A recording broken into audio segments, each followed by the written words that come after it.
nggak ngebebanin orang tua kita. Dari kuesioner kemarin, kira-kira hanya 31,6% pengisi data yang memiliki penghasilan sendiri. Nah, itu berarti sisanya mereka tidak mempunyai penghasilan sendiri atau kasarnya adalah pengangguran. Nah, tapi ada juga beberapa pelajar yang mereka itu mendapatkan penghasilan dari kedua orang tuanya. Kira-kira gimana sih caranya agar kita bisa mengurangi tingkat kemiskinan di Indonesia dengan cara menghasilkan penghasilan sendiri? Assalamualaikum warahmatullahi wabarakatuh. Kami di kelompok 1 mata pelajaran IPS akan membahas mengenai ALK, Aksi Edukasi Literasi Keuangan. Menurut permasalahan tadi, angka Indonesia tercatat memiliki angka pengangguran sebesar 5,2% per April tahun 2024. Dibandingkan pada tahun sebelumnya, angka persenan itu hanya turun 0,1% saja dari 5,3% per tahun 2023. Rata-rata para pelajar memiliki penghasilan dari kedua orang tua mereka. Tapi apakah mereka sisihkan untuk kebutuhan mereka atau hanya untuk keinginan mereka? Faktor dari permasalahan tersebut adalah karena kurangnya pengetahuan dan keterampilan seseorang dalam menekuni usaha, sehingga banyak dari mereka yang tidak mau mencoba atau menghasilkan suatu produk, barang, atau jasa. Ada juga dari mereka yang tidak mengikuti perkembangan teknologi, karena teknologi mempunyai peran besar dalam menggerakkan suatu bisnis. Bagi pelajar, mereka sulit memiliki tabungan karena mereka ada keterkaitan beberapa faktor, yaitu membeli barang baru hanya untuk mengikuti tren dan membeli barang hanya karena barangnya promo, walau barangnya tidak perlu. Secara keseluruhan tidak memiliki penghasilan sendiri di usia muda karena bisa berdampak pada ketergantungan finansial yang tinggi pada orang tua atau keluarga ketika tidak memiliki penghasilan sendiri, dan anak muda akan bergantung pada orang tua atau keluarga untuk memenuhi kebutuhan sehari-hari. Ketergantungan ini bisa membuat mereka sulit menjadi mandiri secara finansial karena terbiasa mengandalkan bantuan finansial dari pihak lain. Dan angka terpenting adalah meningkatkan angka kemiskinan karena mereka susah untuk memenuhi kebutuhan sehari-hari. Berikut adalah berbagai langkah yang dapat diambil. Untuk cara pertama adalah kalian dapat menabung sebagian dari uang jajan kalian sebanyak 55% dari jumlah total. Dengan itu, kalian dapat menabung tanpa mengganggu keuangan sehari-hari. Kalian juga dapat mempertimbangkan menabung investasi emas supaya melindungi uang kalian dari inflasi. Untuk cara kedua adalah mulai menawarkan jasa mengajar, karena dengan reputasi akademis yang baik, kalian dapat mulai mengajar secara private untuk mendapatkan penghasilan tambahan. Cara ketiga adalah mempertimbangkan model bisnis dropshipping atau berjalan online. Dalam model ini, fokusnya hanya pada pemasaran dan penjualan produk tanpa perlu menangani persediaan atau pengiriman barang. Dalam model ini juga memungkinkan untuk dengan modal kecil dan fleksibilitas waktu yang tinggi. Menonton diharapkan dengan aksi tersebut kalian bisa menerapkannya dengan baik sehingga kita bisa menurunkan tingkat kemiskinan di Indonesia. Bijak menabung bisa jadi kaya dengan menabung. Wassalamualaikum warahmatullahi wabarakatuh. Syah, gimana kita nabung dulu daripada ngebantu orang tua kan? Oh iya ya, yaudah deh aku nabung dulu.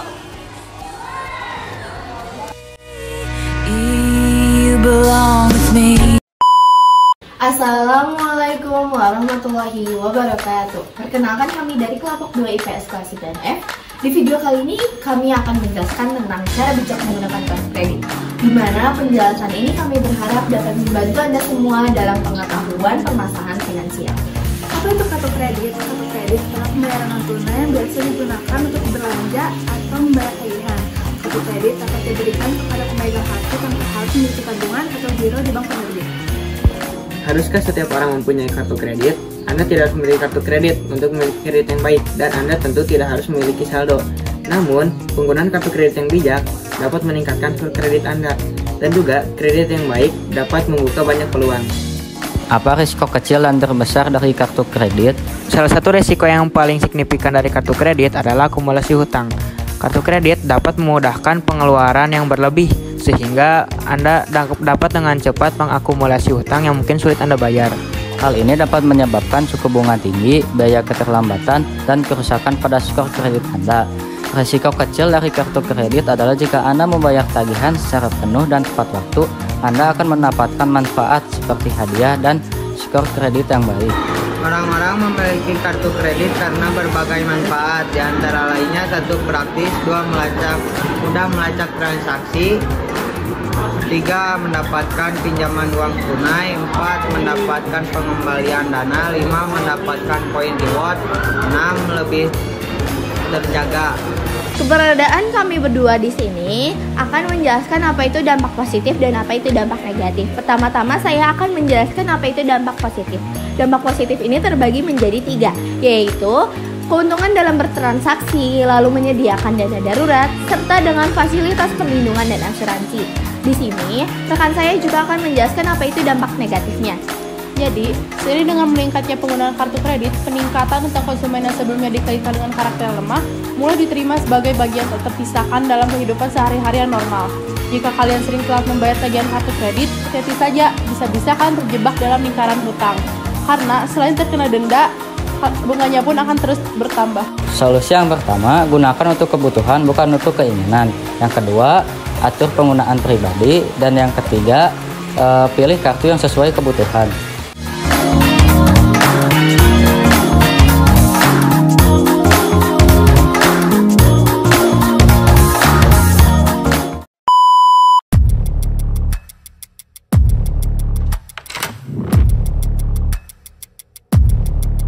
Halo semuanya, kalian pasti sudah tahu dengan iklan pinjaman online yang sering muncul di website seperti Ada Kami, Aku Laku, dan EasyCash. Itu semua adalah aplikasi pinjol yang legal. Pinjol itu tempat kita bisa meminjam uang lewat aplikasi atau internet tanpa harus pergi ke bank. Kelihatannya mudah dan praktis, tapi pinjol juga punya banyak risiko yang harus kita waspadai. Pinjol bisa membantu kita saat kita sedang memerlukan uang, tetapi ada pinjol ilegal dan berbahaya.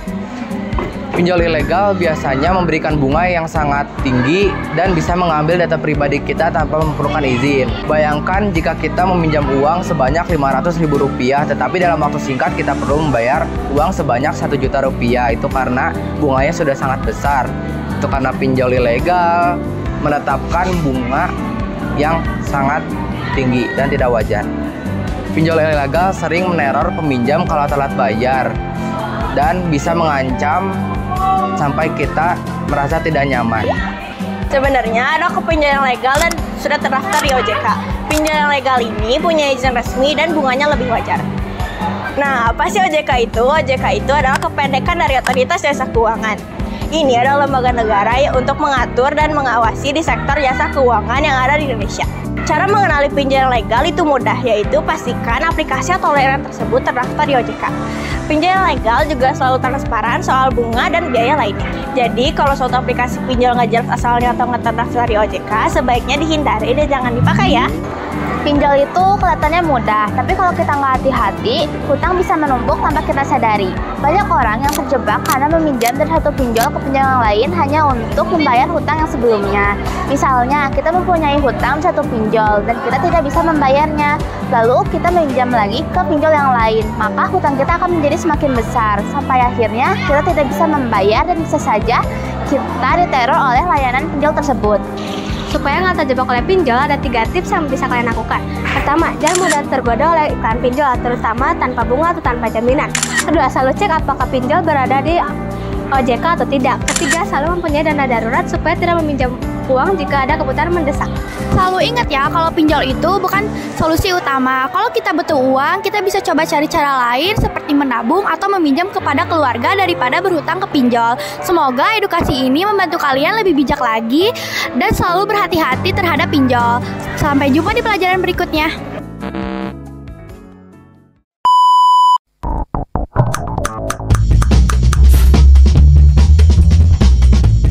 Halo semua, kembali lagi di Aksi Edukasi Pena. Penting edukasinya, nyata aksinya. Padahal kan kalau kita punya target menabung, kita bisa pakai kalau ada sesuatu yang mendesak. Itu sebabnya karena kekurangan edukasi keuangan bisa karena penghasilan nggak stabil atau mungkin kurang perencanaan. Nah, itu semua yang bikin mereka nggak punya target tabungan loh. Itu membuat hal yang negatif gak sih? Pasti bisa dong. Banyak banget yang bisa terpapar masalah finansial kapanpun itu. Kelilit uang bagi seorang pekerja, keuangan bisa kehilangan setelah pekerjaan kehilangan. Masalah kayak gitu, aku punya solusi atau tips buat kalian yang belum punya target tabungan.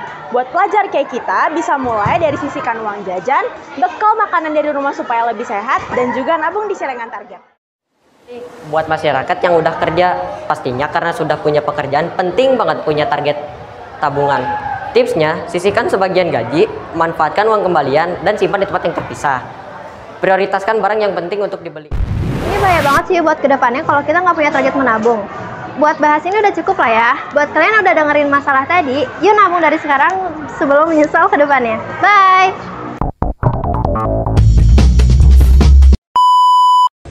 Assalamualaikum warahmatullahi wabarakatuh. Kami dari kelompok 5 IPS kelas 9F akan membuat video tentang sandwich generation. Perkenalkan, nama saya Bakti. Nama saya Adipa. Nama saya Ataya. Nama saya Putri. Nama saya Dinan. Nama saya Bakti. Selamat menyaksikan. Ciao. Banyak orang tua yang menjadikan anaknya sebagai sandwich generation dengan berharap mereka ketika sudah besar dan memilih pekerjaan bisa menghidupi mereka alias orang tua. Statement ini telah dibawa oleh Otoritas Jasa Keuangan (OJK). Nah, ini yang menyebabkan sandwich generation bermunculan. Masalah yang sering dialami baik orang tua maupun remaja adalah impulse buying, perilaku membeli barang atau jasa tanpa berpikir panjang. Sekarang kita berada di era informasi yang banyak banget penawaran dari macam-macam produk atau jasa bervariasi. Biasanya mereka menggunakan strategi limit of offer atau penawaran terbatas. Kita harus menanami sedari kecil bahwa kita harus tahan mengeluarkan uang. Sinar Buki 2006 mengungkapkan impulse buying ini berdampak pada pembengkakan pengeluaran.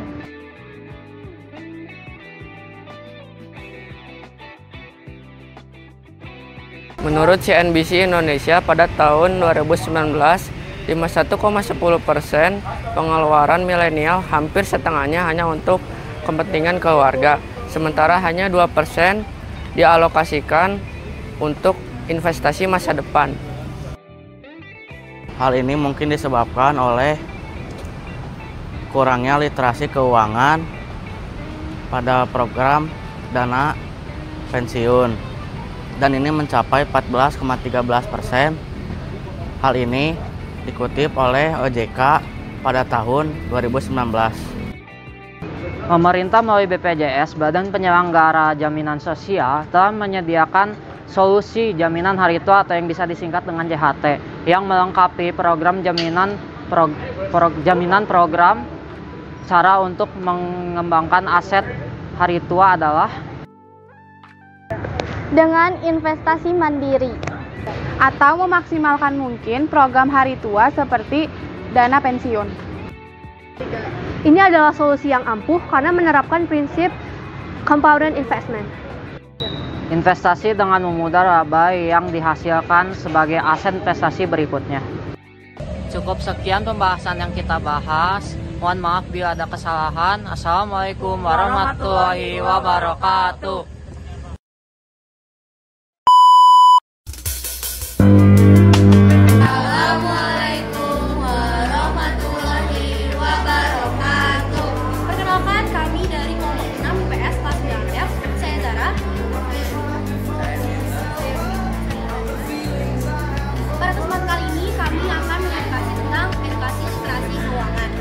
Dan mengangkat masalah di mana masyarakat Indonesia masih belum memahami apa sih literasi keuangan.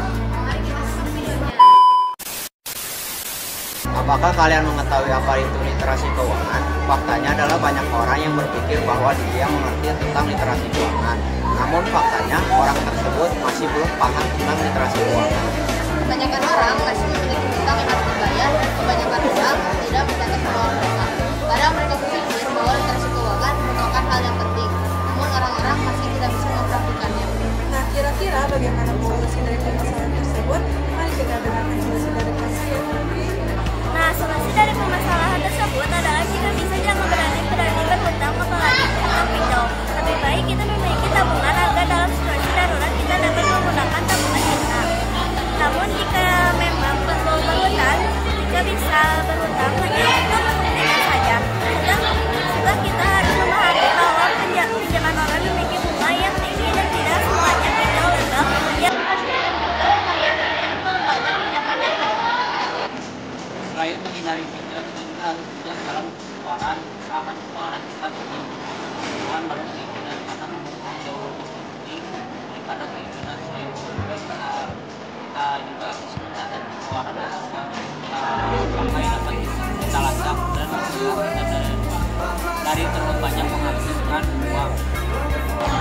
Ini dia cara agar meningkatkan literasi keuangan. Yang pertama, buat anggaran. Langkah awal mudah untuk mulai keuangan adalah dengan menyusun penganggaran periode atau budgeting. Yang kedua adalah tujuan tabungan. Seperti yang disebut sebelumnya, mereka paham konsep literasi keuangan biasanya mulai menyadari pentingnya menabung. Kendati begitu, setiap individu harus menentukan tujuannya menabung terlebih dahulu. Yang ketiga, manfaatkan teknologi keuangan. Saat ini sudah banyak aplikasi dan platform keuangan yang dapat dimanfaatkan untuk membantu mengelola keuangan dengan efektif dan efisien. Yang keempat, periksa dan evaluasi rutin. Memeriksa dan evaluasi laporan keuangan secara berkala untuk melihat apakah anggaran, tabungan, dan investasi sudah sesuai tujuan atau belum. Yang kelima, investasikan masa depan. Pertimbangkan untuk membuka tabungan pensiun, membuat portofolio investasi, dan mendiverifikasikan komoditas atau aset yang dimiliki. Kalian juga dapat melakukan konsultasi keuangan terkait kegiatan tersebut agar terarah dalam mencapai tujuan keuangan. Sekian dari kelompok kami, semoga informasi yang telah kami sampaikan dapat berguna kepada kalian semua. Wassalamualaikum warahmatullahi wabarakatuh.